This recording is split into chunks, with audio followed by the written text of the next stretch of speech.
I'm Neil Spisak. I'm the production designer. A production designer is the person who works with the director and the director of photography and the producers and the visual effects team to conceptualize and make all of the ideas that everybody has in theory become actually materialized. It's great to work with Sam because he's always very clear about what the story is and who the characters are that are within the story. And he's always very receptive to hearing what you might have to say and what might help him get to where he's going.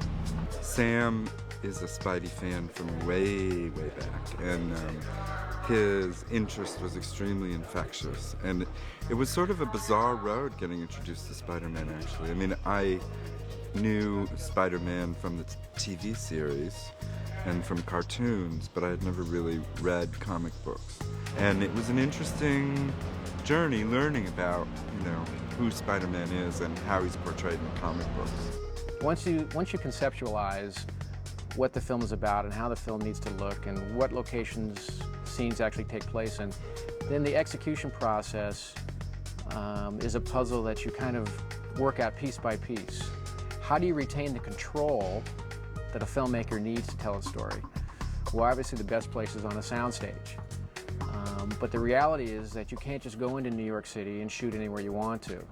So a lot of times, you bring it back and you make it work because it's the only way you can retain control and get the shots you want to tell the story. One of the design elements that I tried to incorporate into the film as a whole is a slightly overscaled and somewhat classical architecture, building tops and places that you normally aren't on buildings, closer to the upper architecture of the buildings of New York. So the idea that this balcony is further up in the building rather than being down in the street, and the idea that you have an overview